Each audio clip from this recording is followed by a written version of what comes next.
함께 신앙 고백하시겠습니다.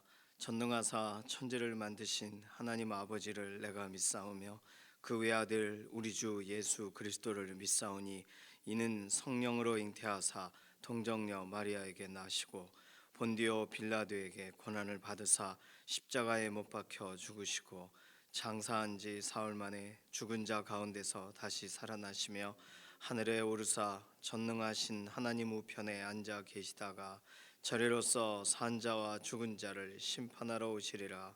성령을 믿사오며 거룩한 교회와 성도가 서로 교통하는 것과 죄를 사하여 주시는 것과 몸이 다시 사는 것과 영원히 사는 것을 믿사옵나이다. 아멘. 찬송가 91장입니다.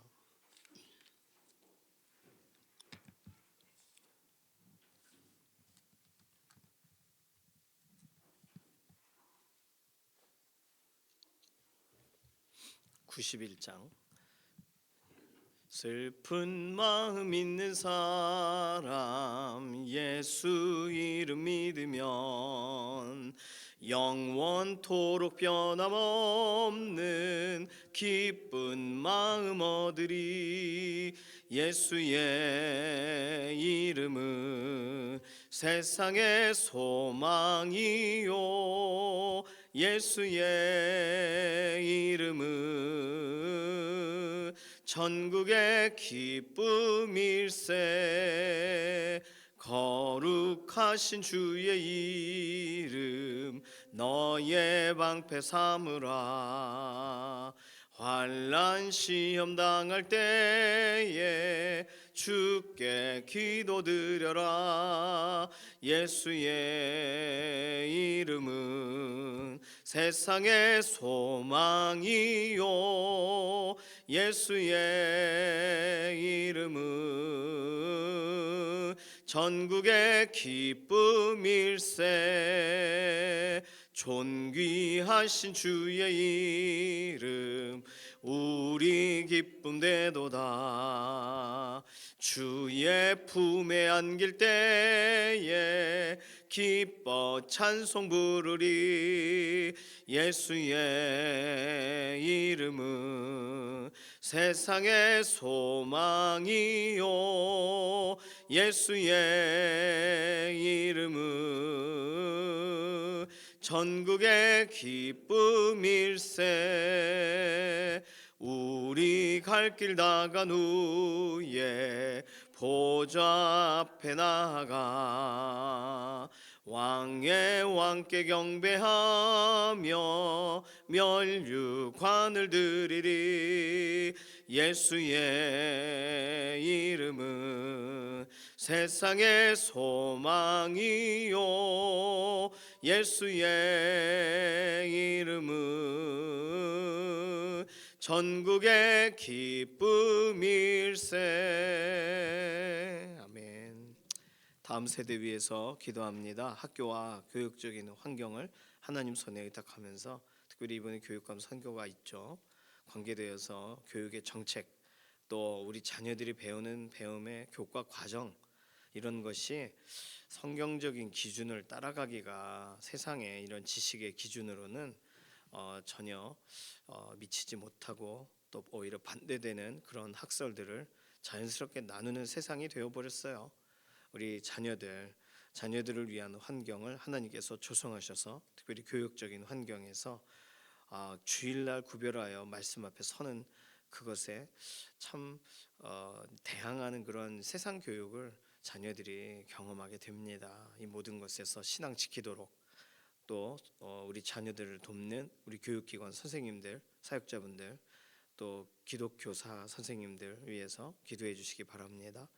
그리고 믿음의 텃밭을 일구고 하나님이 주신 말씀의 씨앗을 정말 기도의 현장에서 이루어 나아가는 다음 세대 자녀들이 되도록 자녀들을 위한 축복의 기도도 필요하겠습니다. 두 번째는 우리 연약한 육신을 하나님께 아뢰면서 하나님 강건하게 하시고 회복을 더하여 달라고 오랜 기간 병상에 계신 교우분들을 위해서 기도해 주시고 또 수술 이후에 완전한 회복을 구하는 믿음의 동역자들 위해서도 꼭 기도해 주시기를 바랍니다.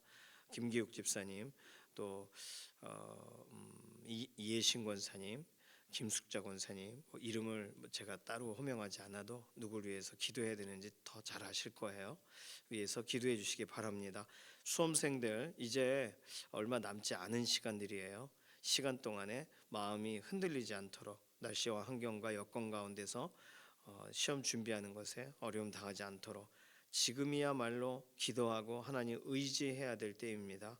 자녀들이 기도하는 자녀들로 몰라서 기도하든 이해가 안 돼서 기도하든 답답해서 기도하든 기도 말고는 우리 자녀들이 숨 쉴 수 있는 공간이 없고 기도하는 자녀들 어쨌든 기도를 시작한 자녀들의 결과가 달라요. 수험생 위해서 기도하실 때 기도하는 자녀들로 이 기간들 공부도 하고 기도도 하고 하나님께 맡기는 게 중요하니까 그렇게 하나님 의지하는 믿음의 세대로 세워지게 해달라고 다음 세대 위해서 수험생 위해서 특별히 더 기도해 주시고 오늘 개인적으로 우리가 가지고 있는 오늘 기도하기 원하시는 내용들을 하나님께 우선적으로 아뢰면서 통성으로 잠시 기도하도록 하겠습니다. 살아계신 하나님 감사합니다. 우리의 삶에 오늘도 새로운 길을 여시고 하나님 의지하고 하나님 바라보며 하루의 삶을 살아가도록 새벽을 구별할 마음을 주셔서 감사합니다. 기도하고 간구할 때 실제적으로 이루시고 하나님을 의지할 때마다 채우시는 역사로 곁에 계심을 드러내 주시옵소서. 다음 세대 우리 자녀들의 세대에 더 선한 것들을 기대하고 사모하지만 하나님 세상의 방향이 더 악한 것을 더 자연스럽게 나누는 세상이 되어버렸습니다. 교육적인 환경 모든 것을 조성하시는 하나님 세상에 하나님의 말씀에 반대하여 일어선 수많은 학문들이 있는데 그 모든 것들이 다시금 주의 말씀의 질서 앞에 정렬하게 하시고 교육적인 환경에서 정말 악한 세속적인 것이 우리의 자녀들의 이미 말씀 앞에 서는 그 기준들을 흔들어 놓지 못하도록 오늘도 모든 것을 주관하시고 붙드시며 배움의 현장에 말씀의 기준으로 비교할 수 있게 하시고 기도하며 한 걸음 나아가도록 우리 자녀들의 인생에 깊이 개입하시옵소서. 자녀들 다음 세대들을 돕는 교육기관 유치부, 유초등부, 중고등부, 청년부 믿음의 공동체를 특별히 복주시고 선생님들과 사역자분들에게 지치지 않는 마음을 더하시며 학교에 있는 기독교사 선생님들 흔들리지 않도록 그 모든 가르침의 현장에 타협하지 아니하고 기도하고 다음 세대들을 정말 바른 말로 바른 길로 인도하도록 선생님들에게 힘을 더하시옵소서. 오늘도 우리의 연약한 육신을 돌아보시는 하나님 강건하게 하시고 하나님의 은혜를 사모하는 심령에 낙심치 않는 마음 그리고 온몸에 호전되는 은혜를 경험하여 알게 하여 주시옵소서. 김기욱 집사님 특별히 돌아보시고 이해신 권사님, 김숙자 권사님 그리고 하나님 또 수술 이후에 완전한 회복을 구하는 동역자분들 또 퇴원하셔서 회복을 구하고 있는 남희자 권사님, 지문길 권사님, 임자근 권사님, 임지연 집사님 건강에 건강을 더하여 주시옵소서. 우리 자녀들 특별히 시험을 준비하는 자녀들이 있습니다. 지혜를 더하시고 오늘도 담대함을 주시고 흔들리지 않는 마음 주시고 낙심하지 않게 하시고 날씨와 환경과 모든 여건 가운데 하나님을 더 의지하고 기도하는 맡기는 자녀들 되기를 원합니다. 하나님께 가장 귀한 열매를 들고 나아가기 원하나 그들의 인생 가운데 보여지는 것이 한계에 다다른 것 같을 때 하나님을 의지하고 하나님을 바라보는 것이 우리의 삶의 가장 중요한 첫 번째 걸음이라는 것을 기억하며 기도를 쉬지 않는 자녀들 되기 원하고 뒤로 물러가지 않는 믿음의 자녀들로 세워지게 하여 주시옵소서. 우리 개개인의 기도에도 실제적으로 응답하실 하나님을 찬양합니다. 감사드리며 살아계신 예수님의 이름으로 기도드립니다. 아멘. 잠언 20장 29절에서 21장 31절까지 말씀입니다.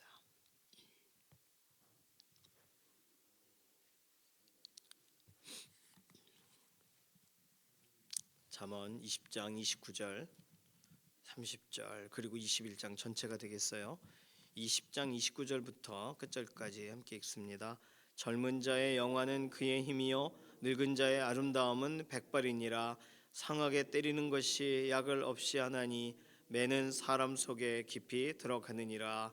왕의 마음이 여호와의 손에 있음이 마치 봇물과 같아서 그가 임의로 인도하시느니라. 사람의 행위가 자기 보기에는 모두 정직하여도 여호와는 마음을 감찰하시느니라. 공의와 정의를 행하는 것은 제사 드리는 것보다 여호와께서 기쁘게 여기시느니라. 눈이 높은 것과 마음이 교만한 것과 악인이 형통한 것은 다 죄니라.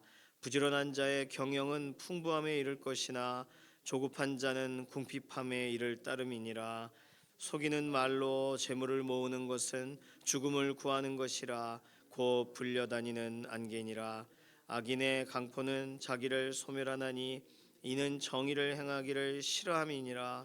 죄를 크게 범한 자의 길은 심히 구부러지고 깨끗한 자의 길은 곧으니라. 다투는 여인과 함께 큰 집에서 사는 것보다 움막에서 사는 것이 나으니라. 악인의 마음은 남의 재앙을 원하나니 그 이웃도 그 앞에서 은혜를 입지 못하느니라. 거만한 자가 벌을 받으면 어리석은 자도 지혜를 얻겠고 지혜로운 자가 교훈을 받으면 지식이 더하리라. 의로우신 자는 악인의 집을 감찰하시고 악인을 환난에 던지시느니라. 귀를 막고 가난한 자가 부르짖는 소리를 듣지 아니하면 자기가 부르짖을 때에도 들을 자가 없으리라. 은밀한 선물은 노를 쉬게 하고 품 안의 뇌물은 맹렬한 분을 그치게 하느니라. 정의를 행하는 것이 의인에게는 즐거움이요 죄인에게는 패망이니라. 명철의 길을 떠난 사람은 사망의 회중에 거하리라. 연락을 좋아하는 자는 가난하게 되고 술과 기름을 좋아하는 자는 부하게 되지 못하느니라. 악인은 의인의 속전이 되고 사악한 자는 정직한 자의 대신이 되느니라. 다투며 성내는 여인과 함께 사는 것보다 광야에서 사는 것이 나으니라.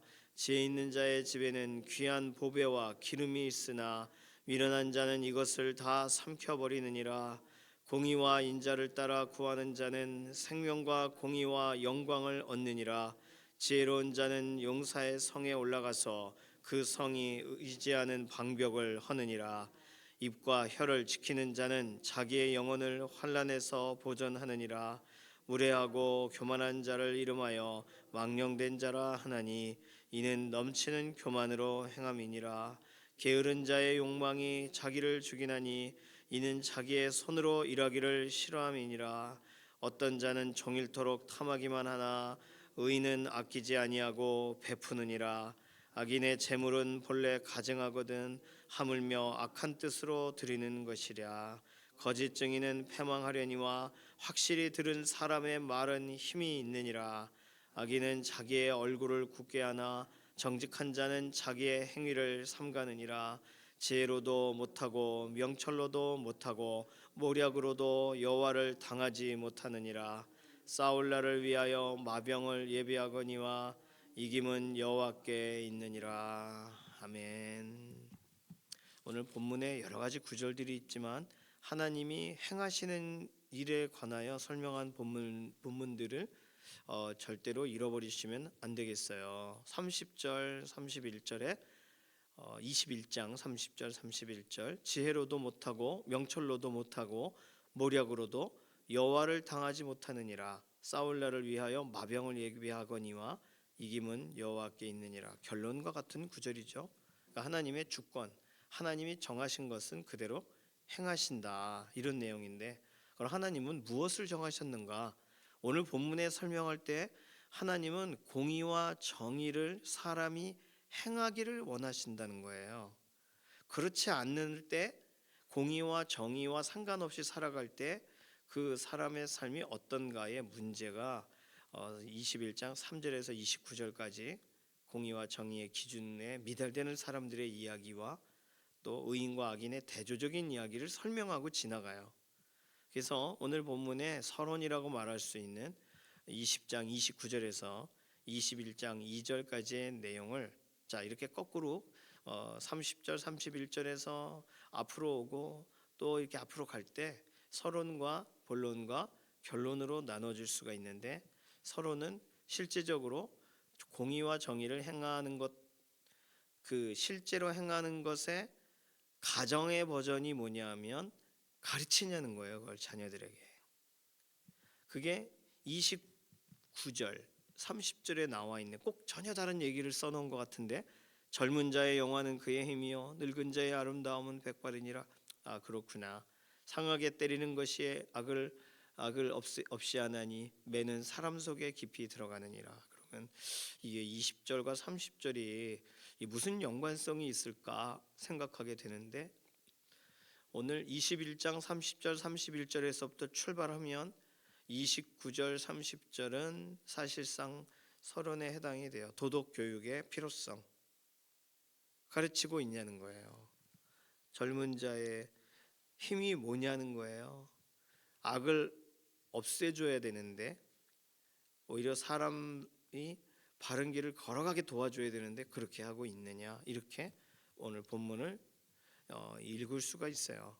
그리고 실제적으로 하나님은 하나님의 뜻을 행하는 왕을 세우세요. 21장 1절 왕의 마음이 여호와의 손에 있다. 그가 임의로 인도하신다. 사람의 행위가 자기 보기에는 모두 다 정직해 보여도 하나님은 감찰하신다. 그러니까 하나님의 기준에 미달되느냐 그렇지 않느냐 확인해야 된다는 거예요.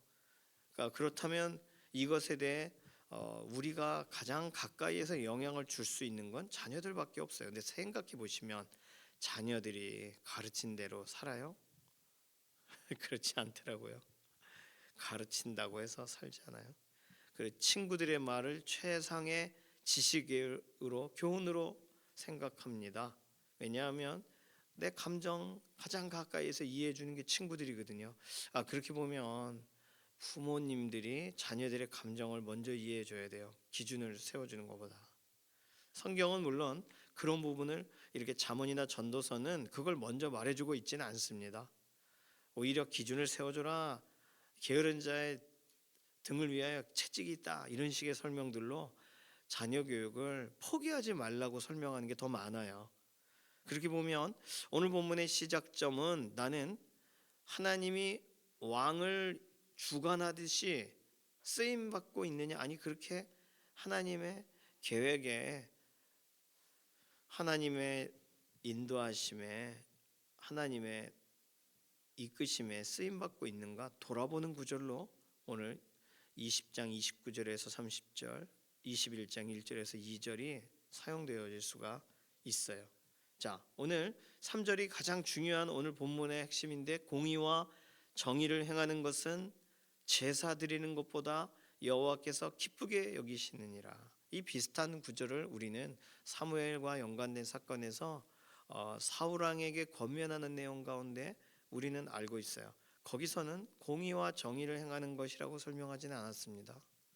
하나님 여호와의 말씀에 순종하는 것이, 하나님의 음성 말씀을 듣는 것이 제사하는 것보다 낫다, 그거 더 중요하다 설명하셨는데, 그 정도의 무게감으로 오늘 본문을 설명하고 계신 거예요.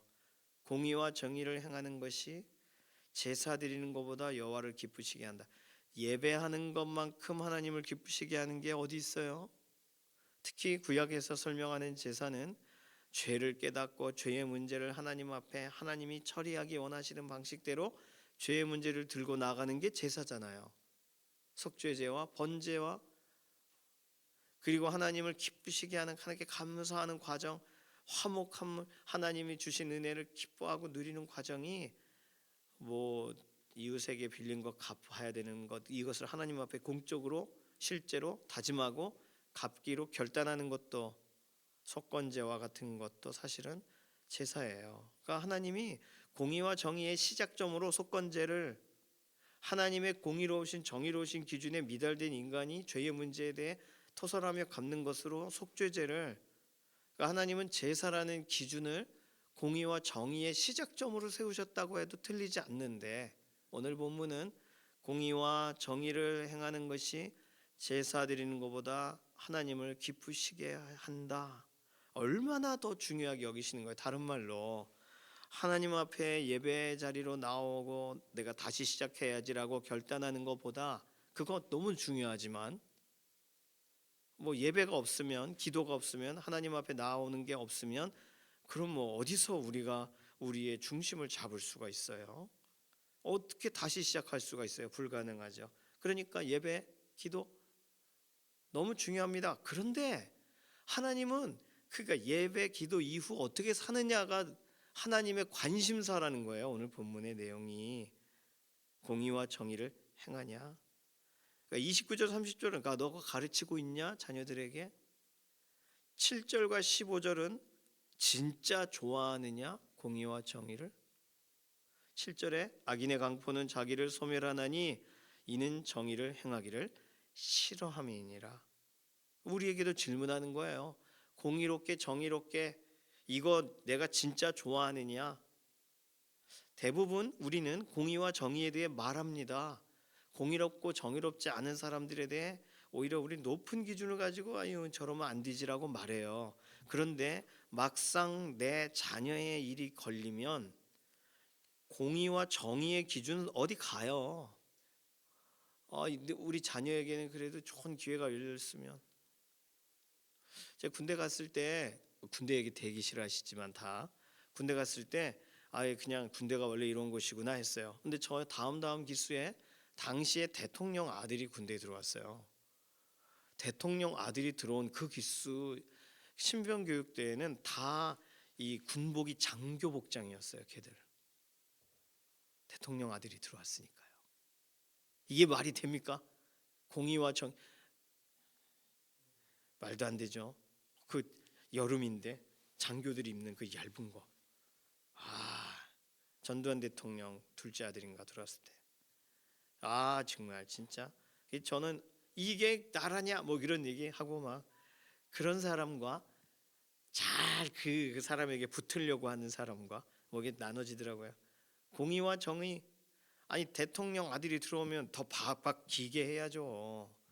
그 어떻게 그 대통령이 실제로 그 군복도 좋은 걸로 하고 그 이게 신발 신으면 처음에 딱딱하니까 부드러운 걸 신발도 다 장교 신발. 그걸 줘라 그랬겠어요? 알아서 겪겠죠. 그러니 이게 공의와 정의로운 거예요. 이런 말씀 자꾸 드리면 안 돼요. 공의와 정의를 행해야 돼요. 그러니까 우리 그런 거 보면 야 진짜 나쁘다. 저게 옳으냐 이러는데 그러니까 성경은 뭐냐면 그러니까 너부터 좋아하냐는 걸 묻는 거예요. 너는 그걸 할 의향이 있냐? 15절 보세요. 정의를 행하는 것이 의인에게는 즐거움이요 죄인에게는 패망이니라. 그렇죠. 정의를 행하는 게 죄를 지은 사람에겐 자기의 목이 올라가는 일인데요.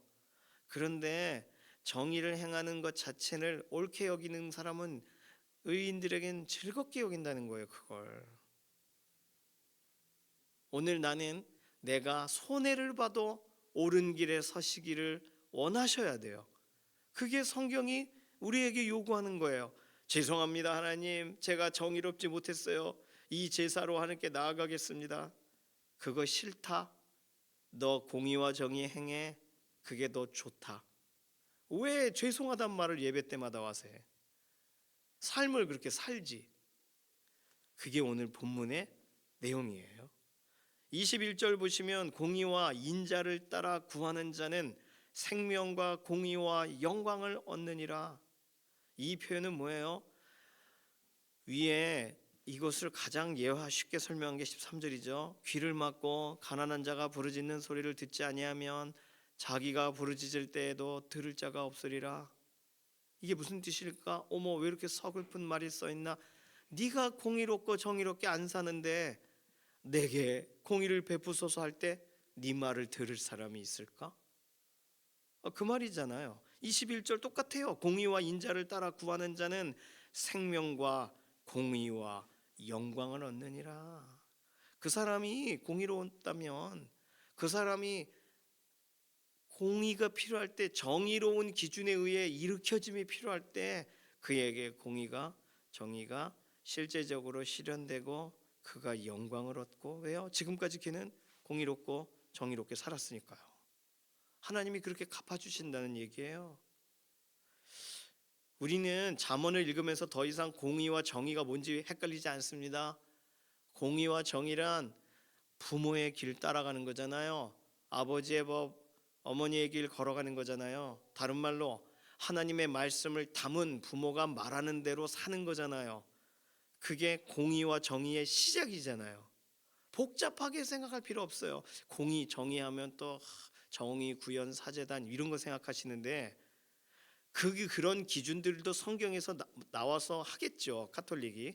그런데 공의와 정의, 뭔가 공적이고 공익적이고 모든 사람을 위하고, 그래요. 그게 인본주의의 폐해죠. 세속주의의 방향은 공의와 정의를 인권이나 이런 거에 묶어버려서 약자가 비난을 받으면 그러면 공의롭지 못한 거예요. 물론 틀린 말은 아닌데 그 약자가 죄를 짓고 있는 것에 대해서도 공의와 정의의 기준을 틀어버렸단 말이에요. 여기서 동성애 얘기 또 하기는 뭐하고. 그러니 진짜 공의와 정의는 어디서 나오는 거예요? 하나님의 말씀을 따를 때 나오는 거예요. 그러니까 이게 법이라는 게 이 공의와 정의를 지켜가기 위해 법이 세워져야 되는데, 이 법을 공의롭지 않고 정의롭지 않고 자기 욕망에 막 이끌려가고 비윤리적인 사람들을 지키는데 왜 사용되냐고요. 그래서 10월 27일 날 광화문에 나가자, 그런 것이 뭐 결론이 되겠습니다만, 진짜 공의와 정의를 좋아하는가? 그러면 그 이상 행동을 하는, 비정상적인 행동을 하는 사람들을 괜찮다, 뭐 성적 뭐 그걸 선택할 수 있다, 이렇게 말하면 안 되죠. 그러면 그러죠. 나 동물이야. 그러면 동물이 되는 거예요? 말도 안 되는 말들을, 그게 어떻게 사회적 어떤 뭐 이렇게 토론이 필요한 것처럼 생각해요. 이상한 행동들을, 가나안 문화를. 그래서 가나안 문화라는 게 뭐예요? 욕망에 사로잡힌 문화 아니에요? 그걸 옳다 그르다, 동성애를 지지하는 사람들 알 수 없습니다. 이해할 수 없어요. 그냥 그 사람들을 뭐 우리가 악하다 뭐 이렇게 말할 게 아니라 재활을 도와줘야죠. 재활. 이렇게 정상적이지 않은 이런 감정선을 타는 그들의 어떤 상처와 이런 것을 우리가 보고 회복을 위해 기도하고 정상적 교육의 자리로, 말씀의 교육의 자리로 와야죠. 동성애에 빠졌던 사람들이 대부분 하나님의 말씀을 정면으로 대하면서 뛰쳐나오게 되는 거예요. 왜요? 공의와 정의의 기준은 성경이거든요. 그거를 자기들에게 맞게 유사 단어들을 어떻게든 찾아서 성경이 말하고 있지 않냐, 이렇게 소돔과 고모라가 정의와 공의가 없어서 그랬지 동성애 때문에 망한 거 아니다, 이런 이상한 말들을 하잖아요. 공의와 정의, 하나님의 말씀, 하나님이 그렇다 하면 그렇고 아니다 하면 아니다를 좋아하느냐? 안 좋아하니까 공의와 정의를 행하지를 않는다는 거예요. 그 안 좋아하는 사람들을 설명합니다. 4절, 눈이 높은 거, 마음이 교만한 거, 교만한 자. 5절, 조급한 자, 조급한 자라고 설명해요. 6절, 속이는 자. 7절, 강포한 자. 뭐 뒤에도 설명하지만 18절, 사악한 자. 뭐 설명할 수 있는 공의롭고 정의로운, 다시 말하면 하나님 말씀이 여기 없는 사람들, 하나님이 싫어하시는 거 뻔히 알면서도 다른 사람을 도우기 위해 어쩔 수 없어요 하고 말씀을 곡해하는 사람들, 넘쳐나요. 24절, 무례하고 교만한 자. 25절은 아주 특이한 표현이 있죠. 게으른 자의 욕망이 자기를 죽이나니. 게으른 자의 욕망. 네, 게으른 자의 욕망. 공의와 정의와 반대에 있는 사람들의 특성입니다. 이걸 진짜 가르치고 있는가? 이걸 진짜 좋아하느냐? 공의와 정의를 진짜 이 공의와 정의를 내 삶 가운데 드러내기 원하냐? 하나님 말씀 들은 대로 내가 살고 다른 사람들 살게 만들고 있는가? 이거 질문한 내용이죠. 그걸 위해서 그 하나님 말씀을 따라가는 사람들은 걷는 길이 있어요. 8절, 죄를 크게 범한 자의 길은 심히 구부러져 있지만 깨끗한 자의 길은 곧으니라. 깨끗한 자의 길, 타협하지 않는 사람이죠. 하나님 말씀만 넣고 싶은 사람, 깨끗한 자, 깨끗한 자의 길. 16절에 가보셔요. 명철의 길, 명철의 길을 떠난 사람은 사망의 회중에 거하리라. 사망의 회중. 세상 많은 사람들이 자기도 모르게 사망의 회중에 가요. 명철의 길을 떠났기 때문이에요. 명철은 어디서 시작돼요? 하나님께 묻지를 않으니까, 자신의 체험과 경험으로만 살려고 하니까, 도덕의 기준이 낮아졌으니까. 그러니까 여기서 설명하는 사망의 회중이에요. 하나님은요 참 표현도 기가 막히게 하세요. 사망의 회중에 농락당하는 하루하루의 삶을 참 살아갑니다. 사망의 회중. 자, 28절에 뭐라고 써 있냐면, 거짓 증인은 패망하려니와 거짓 증인, 확실히 들은 사람의 말은 힘이 있느니라. 자, 공의와 정의 어떻게 행할 수 있어요? 확실히 들은 사람만 행할 수 있어요. 너무 명확한 표현 아닙니까? 확실히 들었는지 아닌지 확실히 들으면, 야, 이거밖에 없구나, 이거구나. 와, 여기가 막 뜨거워서 견딜 수가 없을 건데, 이 제대로 듣지를 않으니까, 제대로 전달이 안 되니까 좋아할 기회를 얻지를 못하는 거예요. 야, 이거 진짜 좋구나, 이 공의와 정의를 행하면 진짜 모든 사람이 살게 되는구나, 하나님이 기뻐하시는 일을 우리가 하게 되는구나, 하나님 모르던 사람들도 야, 하나님이 살아계시는구나라고 알게 되겠구나. 이런 막 와닿아야 되는데, 다른 사람이 행하지 않는다고 그렇게 살지 않을 때 우리에게는 공궁함이 찾아와요. 뭔가 해야 될 것 같은데 안 하고 있는 공궁함이, 답답함이 찾아옵니다. 갈등이 찾아와요. 갈등을 예화로 설명한 게 9절, 19절. 어떤 갈등이에요? 다투는 여인과 함께 큰 집에서 사는 것보다 움막에서 사는 것이 나으니라. 이게 밖에 나가 살아라라는 그런 교훈이에요? 그런 뜻이 아니에요. 19절, 다투며 성내는 여인과 함께 사는 것보다 광야에서 사는 것이 나으니라. 그러니까 갈등하냐는 거예요. 지금 집안에서부터 갈등하는가, 내 삶에 가장 가까운 사람과의 관계 가운데서 갈등하느냐를 묻고 있어요. 지금 9절과 19절은 잠언 21장에만 써 있는 게 아니라 다른 구절에도 등장합니다. 다투는 여인과 함께 사느니, 어떤 표현이 또 있었어요? 육선이 가득한 집에, 고기가 많은 집에서 사느니 딴 데서 사는 게 낫다. 예. 그런 설명들이 있어요. 비슷해요. 갈등. 오늘 갈등하고 있는가? 좋은 거 알지만 다른 사람들이 좀 행하는 거 보면 나도 행할게요. 그게 타협하는 거잖아요. 그게 공의와 정의를 행하지를 못해서 제사 드리러 오는 거잖아요. 하나님 죄송해요, 똑바로 살아볼게요.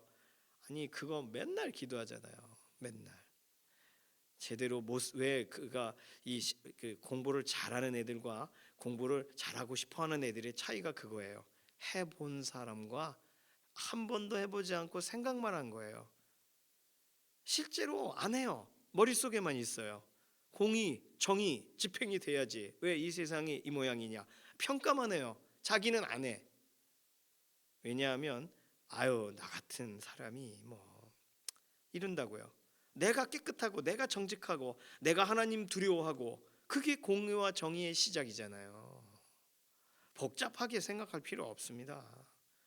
그런데 그게 나의 이익의 문제에 딱 걸리면 타협한단 말이에요. 안 돼요. 타협하면 그냥 좀 손해보는 게 나아요. 하나님 보고 계시니까 손해보는 쪽에 서는 게 낫다고요. 옳지 않은 것을 좋다고 박수치는 쪽에 있느니 그 떠나는 게 낫다고요. 그게 옳은 거예요. 14절, 은밀한 선물은 노를 쉬게 하고 품 안의 뇌물은 맹렬한 분을 그치게 하느니라. 그러니까 뇌물을 하라는 거예요? 아니에요. 그런 말이 아니에요. 이런 말들은요. 그러니 오늘 본문을 보면서 공의와 정의를 행하기를 원하시는 하나님, 그러나 그거 행하지 않는 사람들은, 악인들은 몰락한다. 7절, 악인의 강포는 자기를 소멸하나니.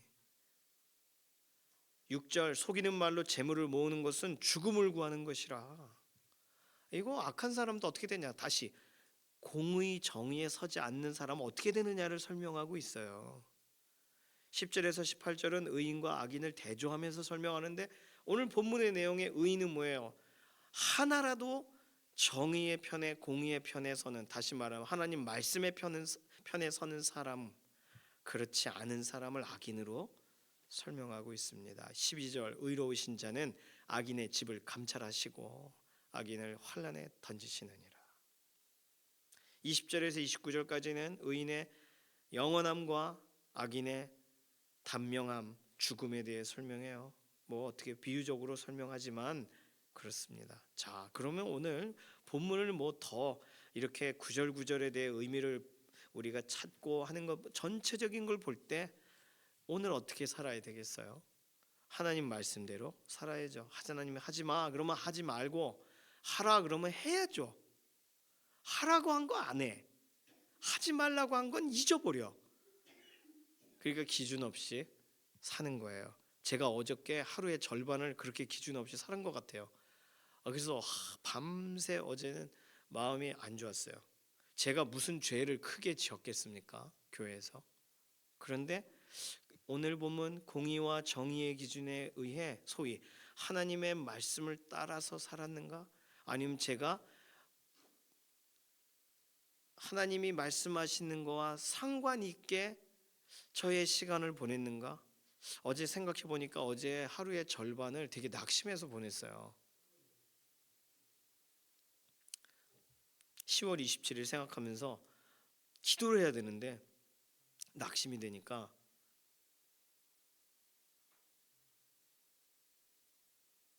근데 우리가 취할 태도가 낙심이 아니죠. 일어나지도 않은 일, 뭐 일어날 것이다라고 뭐 생각하는 것이 아니고요. 그냥 오늘 내게 주어진 말씀 따라 살아가는 게 우리가 해야 될 삶이니까. 암울한 거 있지 않습니까? 미래를 생각하면 안 될 것 같아 보이는 거.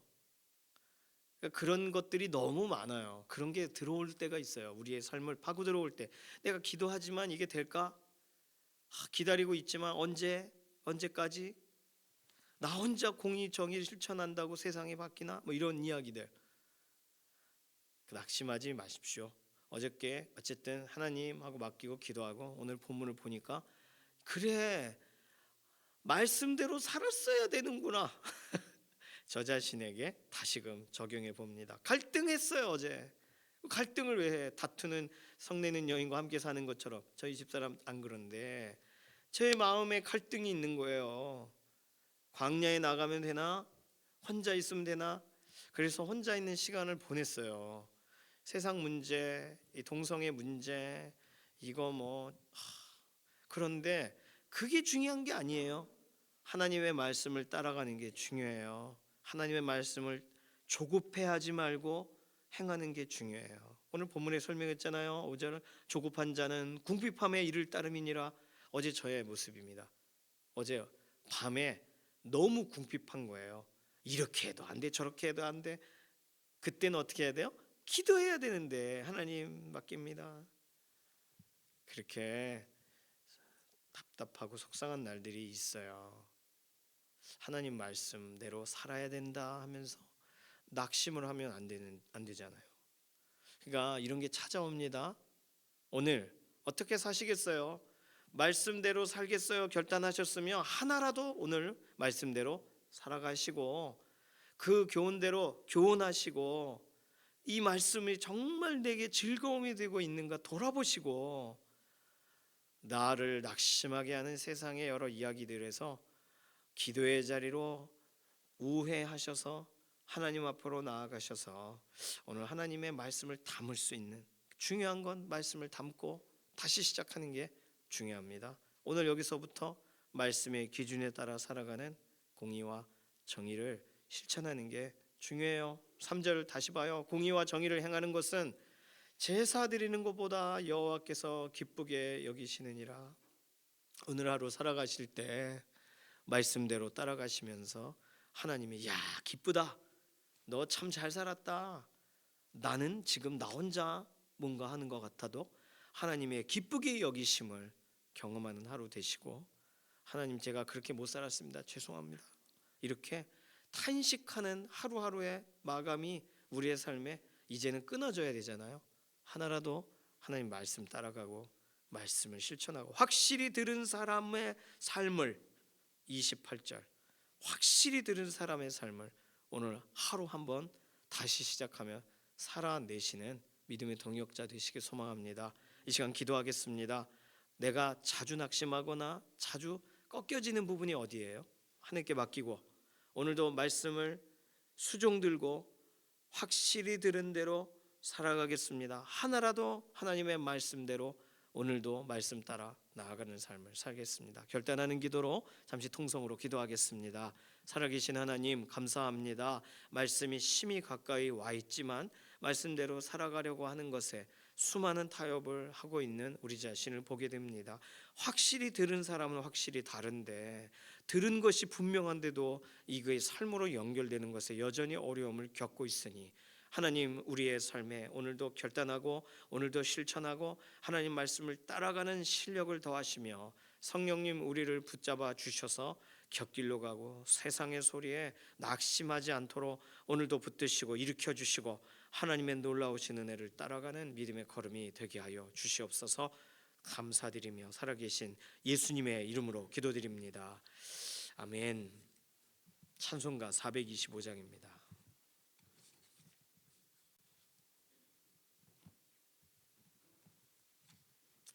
425장 1절과 4절 부르겠습니다. 주님의 뜻을 이루소서 고요한 중에 기다리니 진흙과 같은 날 빚으사 주님의 형상 만드소서 주님의 뜻을 이루소서 온전히 나를 주장하사 주님과 함께 동행함을 만민이 알게 하옵소서.